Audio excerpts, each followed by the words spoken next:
आप सब लोगों की श्रद्धा, भक्ति और आप लोगों के हृदय के भाव गुरु चरणों में सार्थक स्वीकार हुए हैं। जो तो 2-3 दिनों में गुरुदेव को माधव बाग जाने के लिए और स्पष्टीकरण के साथ रिटर्न में मिल जाएगा। अभी कोर्ट ने पूछा है कैसा है, कितनी व्यवस्था, कितने दिन, जो भी उनको जानकारी चाहिए होगी। तो और भी आप ऐसे ही शुभ भावनाओं के साथ जप में और महासंकल्प में जुड़ें।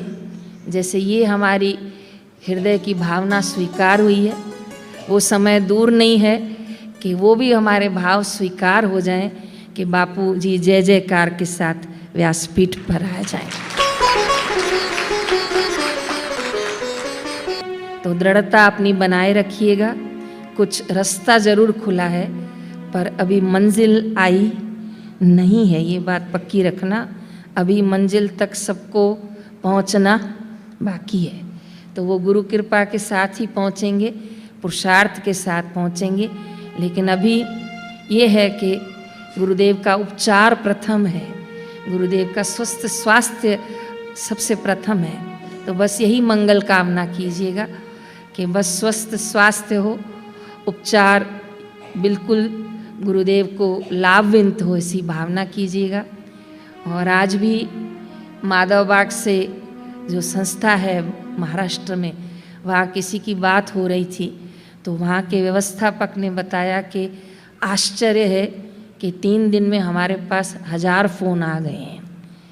तो वो थोड़े हमसे परेशान हो रहे हैं कि बापूजी को आप लोग उपचार करने के लिए भेज रहे हैं, तो 1000 फ़ोन कब आ रहे हैं, कहाँ रहेंगे। तो आज उस संस्था ने अंत में कठिन नियम बना लिया कि गुरुदेव की जो व्यवस्थापक होंगे उनके पूछे बिना हम किसी को भी यहाँ नहीं रखेंगे। तो हम किसी संस्था में यदि जा रहे हैं तो हमारी संस्था का ऊपर कोई प्रश्न चिन्ह आए, ऐसा हम में से कोई भी कार्य न हो, कोई टेलीफोन भी न हो। और एक बात मैं आपको बताऊं, मैं कभी कभी पंचकर्म के लिए, हृदय का मुझे जो रोग है उसके लिए मैं एडमिट होती हूँ। तो मुझे वहाँ के वैद्य एक बात समझाते हैं कि हम उपचार तो करेंगे पर आपको एक मदद करनी होगी। तो मैं पूछी क्या करना है, तो कहा गहरी नींद करो, शांत चित्त होकर सो जाओ। जितनी नींद गहरी कहोगी, निश्चल होंगी, उतना हमारा हृदय का पंचकर्म और जल्दी काम करेगा।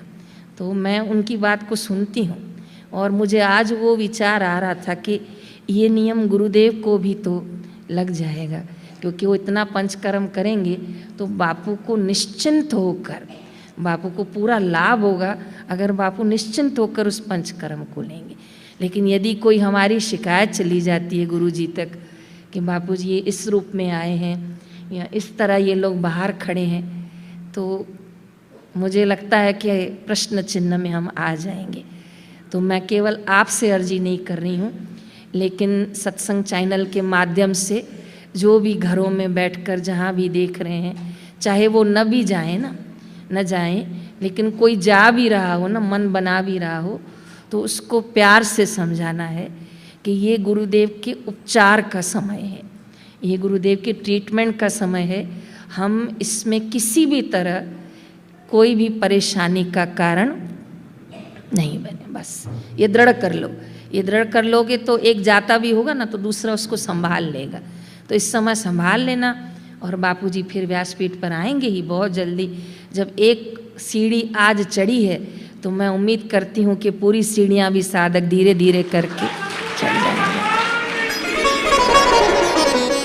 लेकिन इस समय सबके सहयोग की बहुत बहुत आवश्यकता है।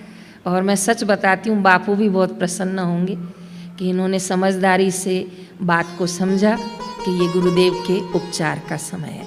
तो मैं सभी दूर दराज साधक सुनने वालों से हार्दिक निवेदन और अपेक्षा रखती हूँ कि आप लोग इस समय को धैर्यपूर्वक, श्रद्धापूर्वक, विवेकपूर्वक आप सभी इस समय को गुरुदेव के स्वास्थ्य के लिए चलने देंगे।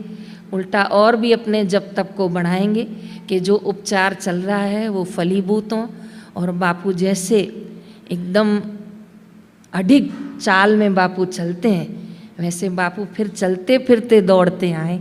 हम यही शुभेच्छा रखते हैं।